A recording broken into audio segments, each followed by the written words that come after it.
All right. Hey, everybody. So we are back from the little baby vacation.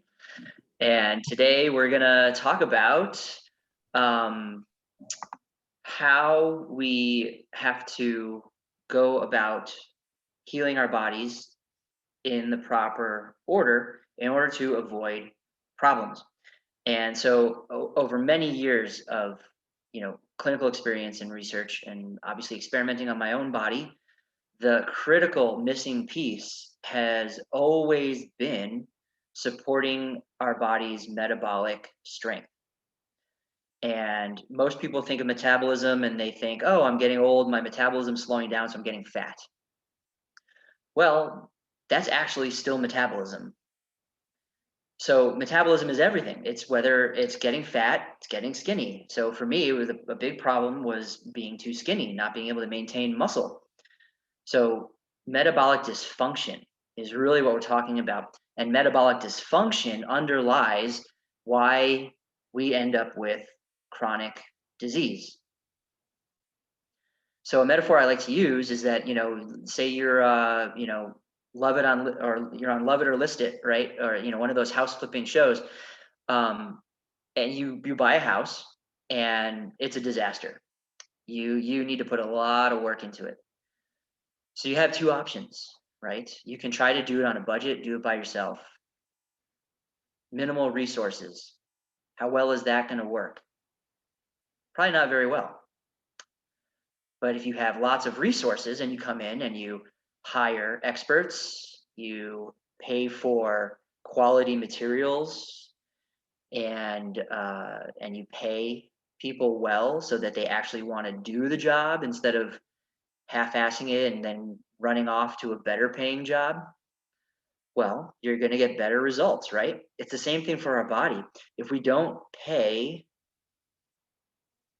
the fees, the costs for doing the work to heal our bodies, we're going to be stuck in a bad place. So if we want to heal any chronic disease or illness in the body, any sort of dysfunction, even if it's just to lose weight, paradoxically, you need to make sure you're providing the adequate resources for the body to function properly. And then what we see is that people who have struggled to lose weight by starving themselves, whether it was doing Jenny Craig or other low calorie diets with a lot of over exercising, or another extreme diet like keto, or you're doing intermittent fasting, which is just a euphemism for starving yourself. The body's lacking the adequate, consistent resources to get the job done, to clean itself up. And then we get caught in this idea that we have to do the work for it. We have to force the body to detox and do all this other stuff. And if anybody's done a detox, you feel awful. And so when people start on the pro-metabolic program, they think, geez, well, is this actually going to address my psoriasis, my chronic fatigue, my leaky gut, whatever is going on, my chronic Lyme?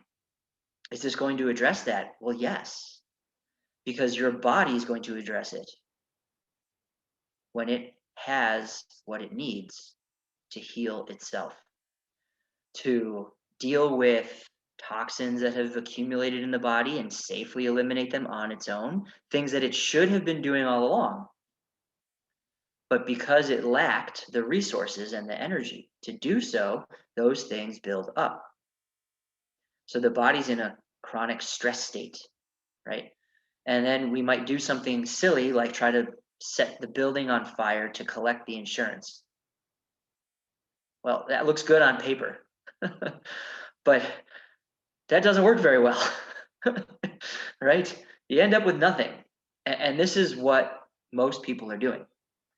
They say, well, I got a good insurance policy, let's burn the building down. So they do fasting, they do extreme detoxes and cleanses and keto and green juices and all this other stuff. And they think that it's going to pay out in the end, but you're left with nothing. Can't live on paper money, right? So a much better solution is to say, okay, let me get the resources together to put into properly renovating the existing structure. I gotta pull out all this moldy drywall and carpeting and rusted pipes and all of the trash and accumulated in that room from the previous tenant that was a hoarder, right? Because that's literally what we're doing when we see disease and aging. It's neglect. And so as soon as we start by systematically fueling the body, this is why we start by, okay, well, you got digestion problems, great, because we can start with simple sugars. So as soon as you wake up in the morning, you drink some orange juice, coconut water. You get some sugar into your body, it gives you fuel. Now, if you are really lagging behind, you add some protein to that. Now your body has some resources, some raw materials for rebuilding itself. So you give the body exactly what it needs in the easiest to assimilate forms. Now, a lot of people go around saying, oh, sugar is poison. Well, if sugar is poison, why, if you deprive your body of this poison, will it make it out of whatever it can get its hands on? It will literally digest healthy tissue in your body to make sugar. Because without glucose getting into the cells, you create a starvation stress state. And so any sort of detox or cleanse, water fasting, juice cleansing, intermittent fasting, right? Just not eating often enough is by definition a stress state. So this is like, I don't know, what's a good example? Boarding up your windows in a hurricane, right? You're maybe keeping out some of the possible damage, but the reality is that you still lack the resources and the structural integrity to resist the stress. So if you have a leaky foundation and holes in the roof and all of that kind of stuff, and you just board up the windows. Oops. I didn't mean to ask you to unmute. What good is that going to do, right? So these are very superficial approaches that avoid actually addressing the underlying problems. So what do we do instead? We stop fasting, we stop cutting calories, we increase sugar, especially with a compromised gut, because sugar it requires no effort for the body to absorb and put directly into the bloodstream where your body can use it for energy. Now, if you have been following a standard American diet or an uber healthy diet for most people, right, which is loaded with polyunsaturated fats, PUFAs. This can come in the really bad forms like canola oil and soybean oil, or it can be in the quote unquote healthy forms like our almond milk instead of regular milk, or taking fish oil supplements and eating lots of fish instead of red meat. They're two sides of the same coin.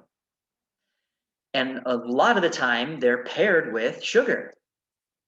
So most people think, oh, I've eliminated sugar, I feel so much better. But what they've really done is they've eliminated the PUFAs, the processed foods, and the fortified flour with the iron and everything else in it that's causing all these problems. So it's a bait and switch. So because for the past 100 years, since about the 1930s, the food industry has been slowly increasing the amount of polyunsaturated fats in the American diet, and then planting fake science saying that it's really sugar is making us fat. It's sugar that's making us diabetic. When really, it's the polyunsaturated fats, things that we did not eat as humans. And if we look at what the human diet was 100 years ago, it was primarily saturated fats, meats, some fruits, very few vegetables that were mostly starchy, sugar. Because if you only have so much food to, that you can access or distribute, you need the food that has the highest nutritional content. And that is the foundation is sugar. This is why literally the Roman Empire was built on bread, starch, sugar, with a little bit of protein. It wasn't the healthiest, but people survived. And the same thing is happening now, where we have convinced people that eating less of the things that our bodies actually need is how we fix these problems. So we immediately start by saying, okay, I don't care if you want to lose weight. If that's your goal, you need to eat more, because the only reason your body is not letting go of the extra weight is because it thinks it's starved. Feed me. And as soon as your body starts getting enough of what it needs consistently enough, it starts to feel safe. Once it starts to feel safe, it will let go of the protection. And that protection could be extra body fat. That protection could be being stuck in a chronic stress state, like high anxiety. Doesn't mean you have to be overweight to be stuck in these defensive patterns. They can be manifested in other ways besides being overweight. For me, it was being underweight, not being able to maintain muscle, constantly feeling tired. So my body, it was like when your phone says, hey, you've only got 10% battery left, you want to go in low power mode? Sure, you'll get a little bit more life out of your battery, but it's not going to work as well, right? Your phone slows down. Unnecessary functions, things that are not essential to your survival in the moment, get put aside. And that includes building muscle. And fat is passive. Fat requires no energy to maintain, to where you can just store some energy. And if your body's in low power mode, it can slowly release that energy as needed when the body is not getting enough nourishment from the diet. And the flip side of that is that your body can store fat internally around organs in your liver and do the same thing. But as long as your body doesn't have adequate muscle to require burning through that quickly, that will last a very long time. So what do? If we want to get healthy, we want to get well, we need to build muscle and provide adequate nutrition to support the muscle. We don't have to become a bodybuilder. We just have to get in shape. And my own personal experience with this is that was something that I avoided because I thought sugar. I bought, I drank the Kool-Aid. I thought sugar was the sugar-free Kool-Aid because I thought sugar was poison, and I was undernourishing myself, and I was never able to maintain muscle, and I was never able to weigh more than about 130, 135 pounds. And as soon as I reintroduced sugar, not only did a lot of my chronic symptoms go away, but I gained 15 pounds of muscle without getting fat, because sugar doesn't make you fat. You can build muscle with sugar. And then that sugar becomes glycogen, gets stored in the muscle, and then your muscle has a constant energy source.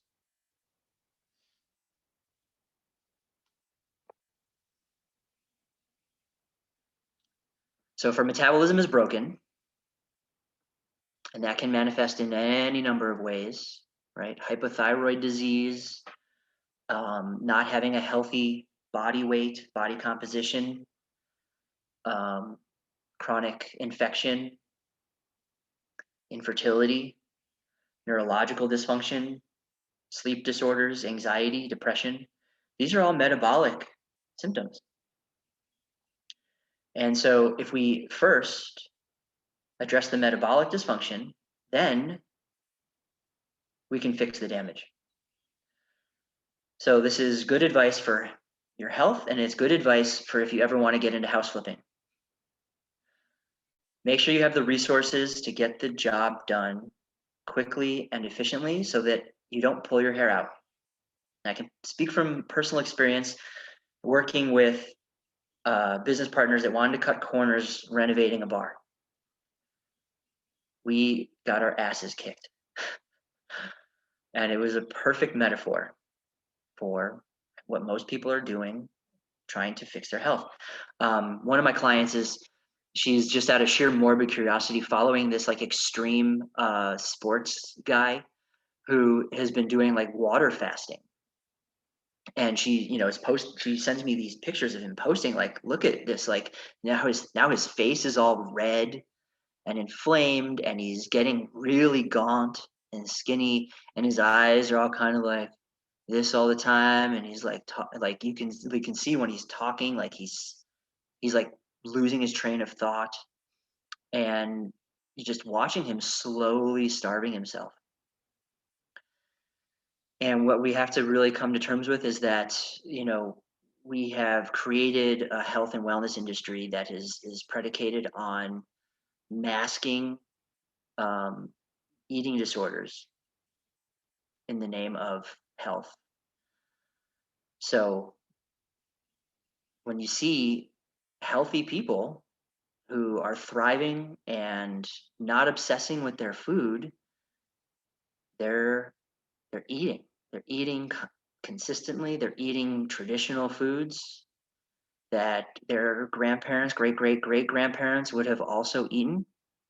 And they tend to be doing it in a ethical and sustainable way, right? They're getting it from small local farms and avoiding as much processed foods as possible. And once we do that, we get our bodies back into balance out of the chronic stress, all of a sudden, all of the things that everybody says are poison, sugar, gluten, dairy, maybe even meat, right? Become the things that your body not only craves, but thrives on. So this is what we're doing. From the time we wake up till the time we go to bed, and then if we wake up in the middle of the night, we make sure we give our body a little bit more. And as we start to step into feeling great and our body being as healthy and vital as possible, then you start to figure out what is the balance that really works for you, right? How many cookies per day is enough? How much meat? How much dairy? When your body is craving something, is that intuition that you can trust, or are you still stuck in not being able to trust your body? So that being said, if I guess we can open up to any questions that people might have about the process and or what they're experiencing so far.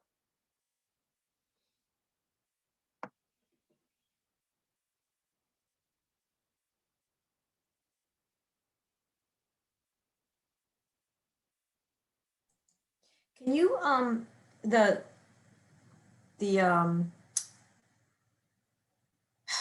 what do you call it, the post that you made about fasting in Mighty Network? Yeah.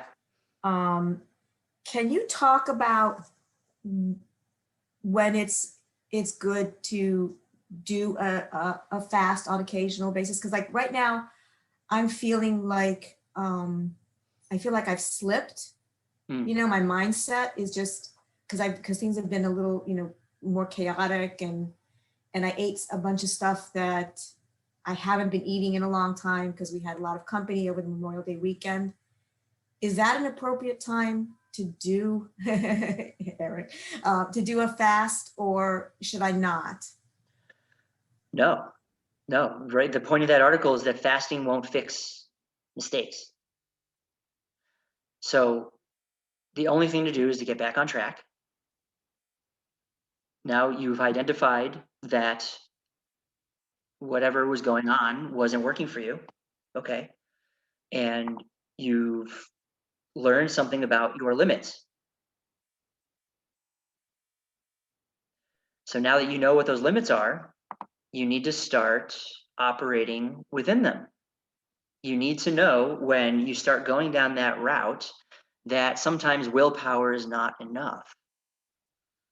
And that can be really challenging, especially if we're living with a partner who's not on the same page. And, just society in general isn't really there to support us. This diet and this lifestyle not only goes against, the standard American diet and what, most medical professionals recommend for a healthy diet. I mean, Harvard still says eat less butter, eat more canola oil. But then you have the other extreme of, the super elitist health gurus who are also telling you, oh, sugar is bad, and and all these other things. Dairy causes mucus, right? And we're somewhere in the middle. We're looking at creating balance. So when you find yourself out of balance, you don't rebalance it by going to another extreme, like fasting. So when is fasting appropriate? Yom Kippur, Ramadan. If you want to go on a spiritual retreat, if you want to have a little, you know, uh, the way that like the ancient Greeks would use fasting, or the Stoics, people who are already feeling great, metabolically strong and healthy, but then you have to take on some big undertaking or facing some sort of uh, spiritual crisis. Great, do some fasting, but don't use it to fix physical problems. Use it to strengthen your relationship with God, with yourself, to solve life's big questions. That's what fasting is for. Okay, that makes a lot of sense. Thank you. Mm-hmm. Yeah. Here's that. Yeah. Because otherwise, if we think fasting is going to solve these problems, then we can go, oh, well, I'll just go on a bender, and eat all the things that I know make me feel like crap. And then I'll just fix it by fasting. And then you're just going back and forth from one extreme to another again. And the whole point of this program, this process, is to get off the seesaw and find a balanced path somewhere in the middle where you're feeling great most of the time. You can go to a birthday party and all they're serving is everything that you would not choose to eat normally, but you just focus on enjoying yourself and living life and being present with people. And you do what you got to do. If you're if you're still early on in the process and you're like, oh my gosh, I can't make mistakes right now, then eat before you go to a place like that, right? Sometimes you just really got to set yourself up for success, so that because how sensitive your system is.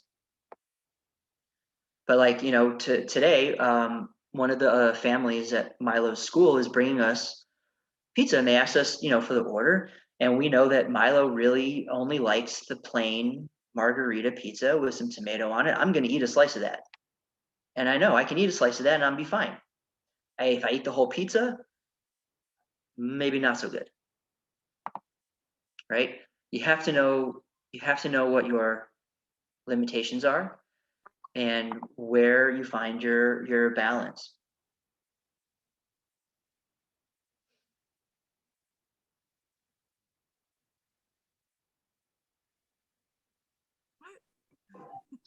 Mhm.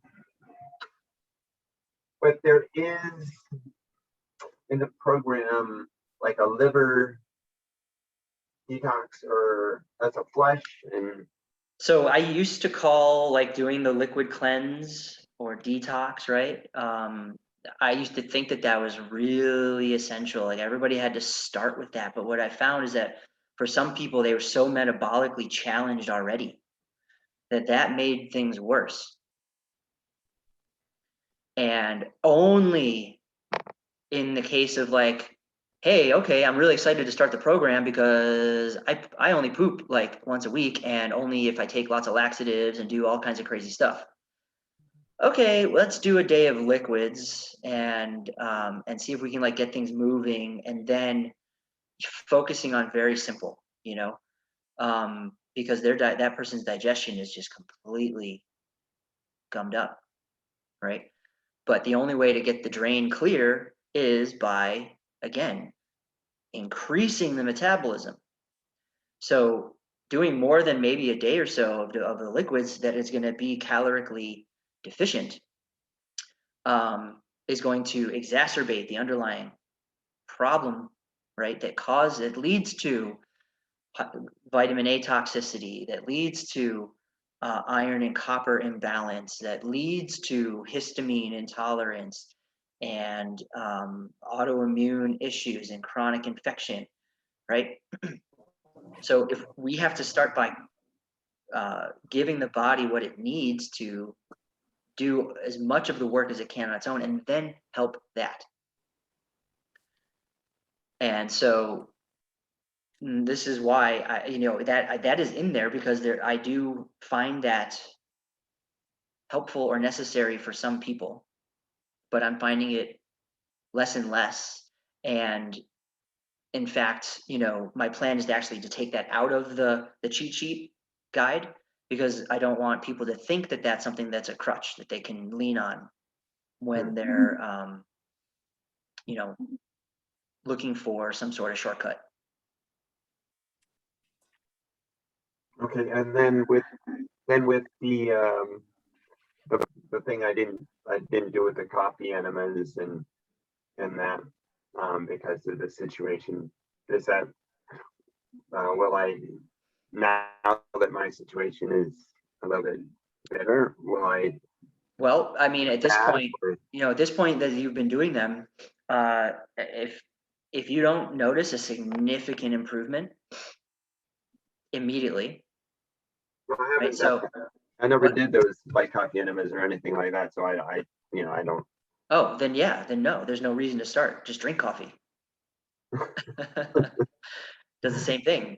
Coffee is going to inhibit buildup of the free iron that's causing a lot of problems in your body, Hmm, and it's going to trigger an increase in your liver metabolism. So your liver will start to produce more energy. hmm, hmm. Yeah. So then I would take the MCT oil Yeah, or yeah, I don't include the MCT oil in the program. I think it's expensive. It's a processed oil that is a poor substitute for butter or milk, hmm. cream. Yeah, So the MCT oil okay, did not exist, right, right. 50 or 100 years ago.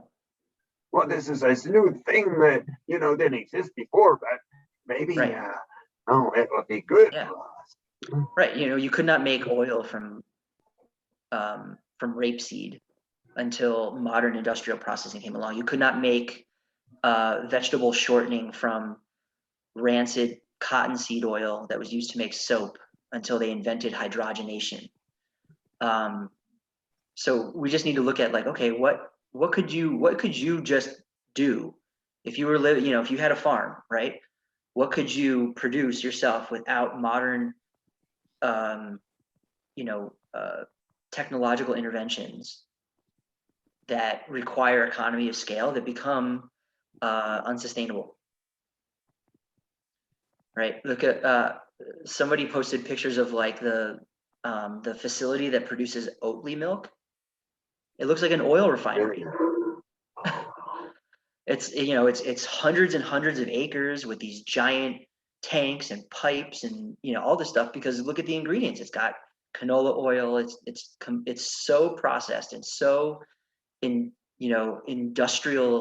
industrially intensive, energy intensive, that is not something that could just be, you know, produced, Made sustained. for, as I say, made for humans. Yeah. If you want to be human to eat this artificial stuff. Yeah. Go ahead, Camelia. So my friend posted something recently. I was so triggered by it yesterday because I have been like not getting good rest and then having to work these long days, and my body gets really depleted. So in general, like I don't know if it has to do with my level of fitness, but just get depleted pretty quickly, and it's frustrating because I want to be able to do so much more. But anyways, in what she shared, she posted, like, first, doing caffeine is stealing energy and time from your future. And to like further her argument, she said that it taps into the bank of energy, Jing, in the kidneys, giving you energy now and steadily depleting your overall store of irreplaceable energy. It creates energy for you by stimulating the adrenals to release adrenaline and other hormones, which is unsustainable for the adrenals and damaging to the whole system. So everything about that is true if you are starving yourself of carbs and sugar and not eating often enough. Okay. Because what does caffeine do? Caffeine is like the turbocharger on an engine. Okay. You turn on the turbocharger, you need more fuel. Yeah. Okay? But that makes perfect sense. Yeah. Yeah, that makes perfect sense. And then trying to blame caffeine for that. Yeah, trying to blame caffeine for that is missing the target completely. Yeah. Because it's not the caffeine's problem. It's not the Yeah. caffeine's fault. Monks have been using caffeine for meditation for thousands of years. Yeah. So you're going to tell me that they were, that they were poisoning themselves? No, absolutely not. So how do we use caffeine? After we've eaten carbs and protein, we've fueled our body, we've restored our glycogen. Yeah. Right. So energy storage in the muscle. Uh-huh. And then if we drink caffeine, we include sugar. Yeah. So that your body has fuel to burn. Yeah, totally. Yeah. It's mind-blowing to me, like the Native Americans that I've met that just drink black coffee. They say that it's like the sacred medicine to even get good rest. And I'm like, y'all. Yeah.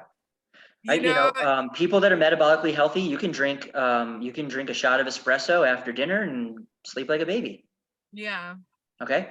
One of the longest lived people on the planet was like 112, 114 or something like that. She drank like 40 cups of coffee a day. All right. Yeah. So it's easy to pick little scapegoats, right? Especially if they've gotten some sort of mainstream traction, like, oh yeah, you're towing the line. We can all agree with you on that. It's caffeine and it's sugar and milk causes mucus and cows farting is destroying the planet. And, these are all very easy concepts to get behind if you're just, if you're not really interested in understanding what's happening and how to actually sustain health and wellness. I think it's particularly confusing when you see like accounts that really support those ways, showing how better they are getting. Mm-hmm. I suspect it has to do with blood type more than anything. I don't really the blood type. Dr. Diadamo, his son, released the unpublished research that showed it was just complete fraud. There's nothing to it at all. Okay, really? Your blood type has nothing to do.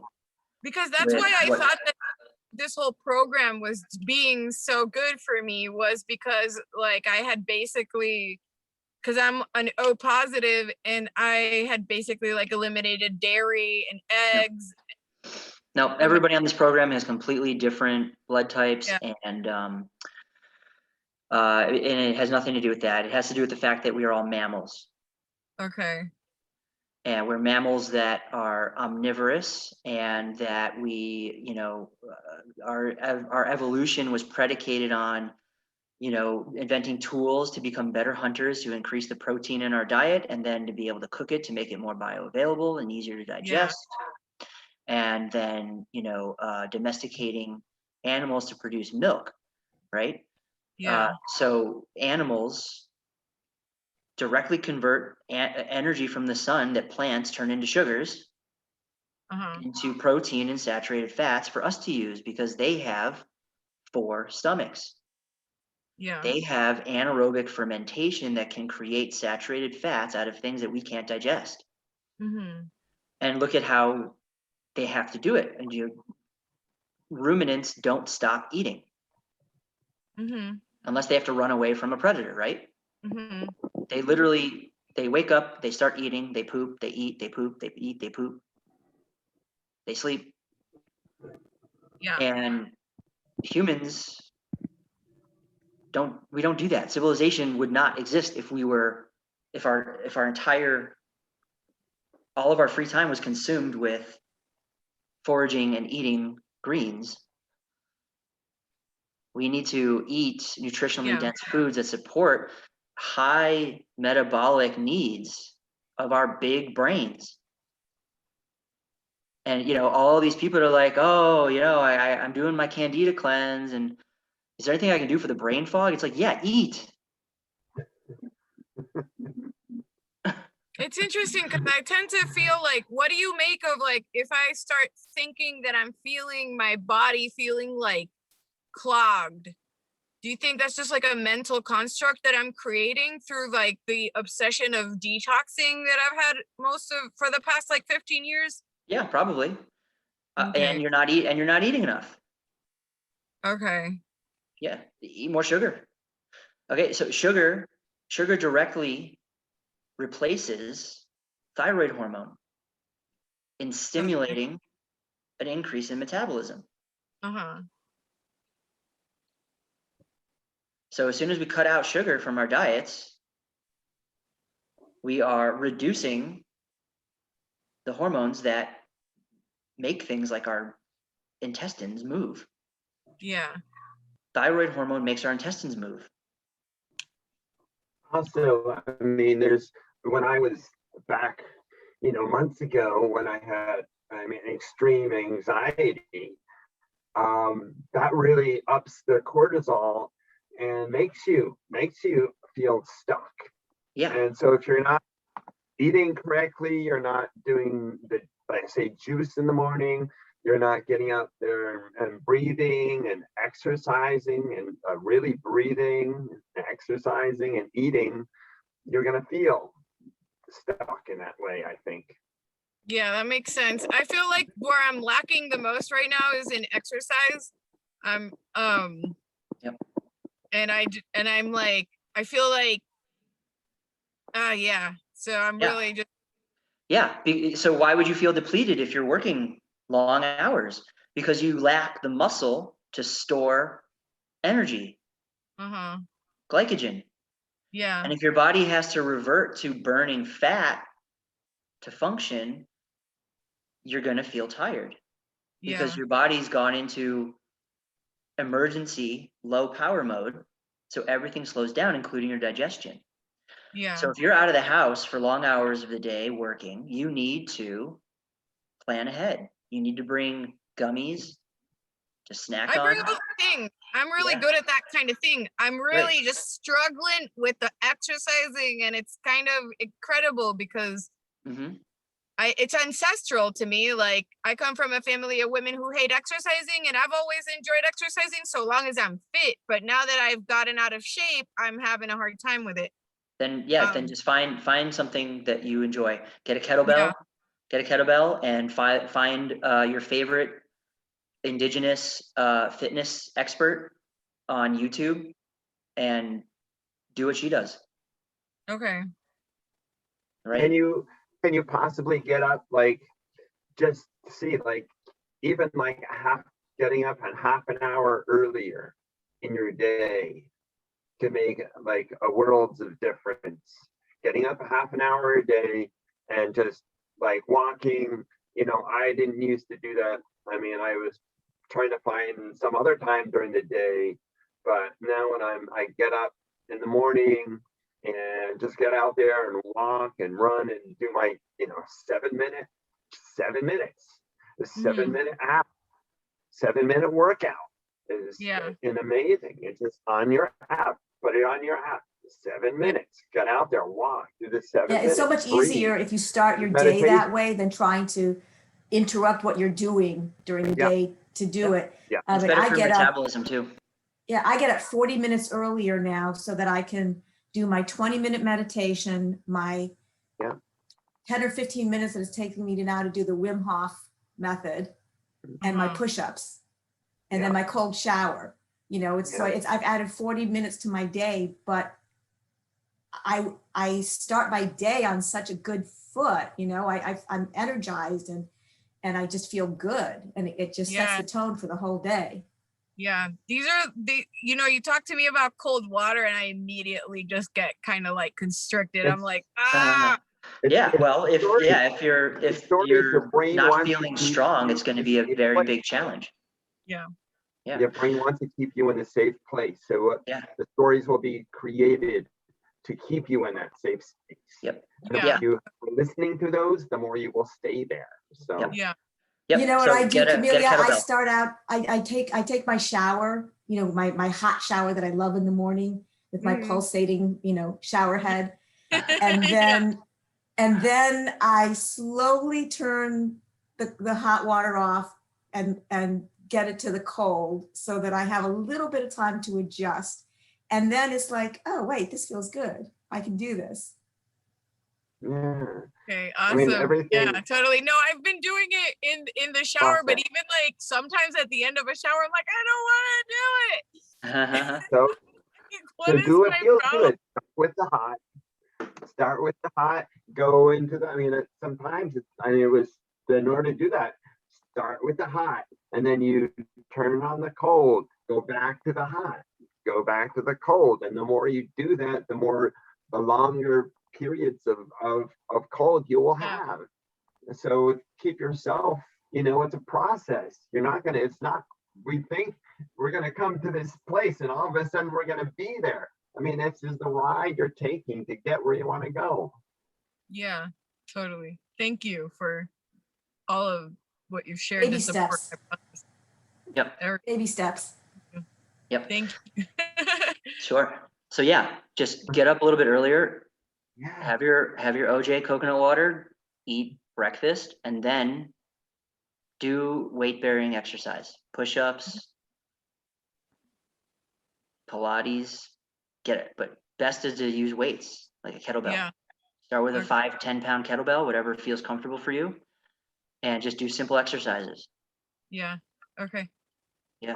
I actually have two breakfasts. I get up and I take the natto and then I have the juice, and then I eat something, bananas and stuff, something like, nut butter or something like that. And I go out, exercise, and then I come back and have the shower, and then I have another, eggs and stuff. So that's what I just felt that's good for me. I'm hungry and I go out and do that, and then I'm hungry again. So I Yeah. feed myself, and then Yeah, a couple exactly. hours later, lunch. Yeah. You got to eat as often as you feel hungry, and make sure that you're eating enough. And if you feel backed up, like you were saying, well, then keep it simple. So, just eat some fruit and protein, Yeah. and just Totally. make sure that you're getting enough. And if, supplement that with some, if you don't feel good with caffeine, okay, that's fine. Don't use caffeine. until Yeah. you do feel I good. love caffeine. I'm from Puerto Rico. My great grandmother used to put coffee in my bottle, you know, so it's also like that attachment to it that I observe. Because sometimes like I do realize I need to just take breaks from it throughout the week. Sometimes. Have you tried this? Do you take the Shilajit? I do. I take Shilajit with taurine and niacinamide. And Okay. then So when you take that, because you I could take like it in the morning and then I also in the afternoon. you can make I make sort of like a coffee from it, from the coffee and adaptogen, kind of mushrooms and that kind of, you know, if you're not wanting to take coffee, that's like sort of like you know, imitation coffee for me. Yeah.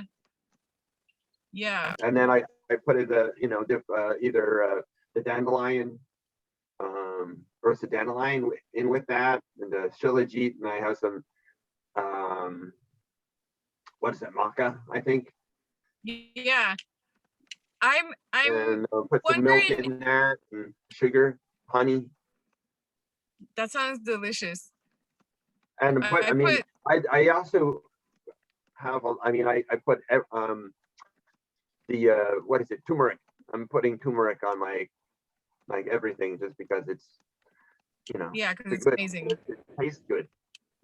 Yeah, it's good. totally. It's delicious. Eric, what do you think of the Shilajit sources at this point, and the fact that a lot of people say that it's harder to find like good quality Shilajit? Well, Yeah, I mean, be careful. you know, I went back online to Amazon and I found a pretty good, it seems to me, I found it was a powdered Shilajit with a maca in it. Yeah. I Look for third-party testing. wasn't taking the little pills anymore. Yeah, And make sure that they're third-party tested, and look at their certification, their test results, and then yeah, there are good companies out there. The one that I've been recommending has been phenomenal. Yeah. And you know, I had somebody who did a hair mineral test analysis, and it showed a dramatic reduction in lead and cadmium and everything else that, Yeah. you know, yeah. So Cool. I'm gonna ask you to share with me some more. I don't know.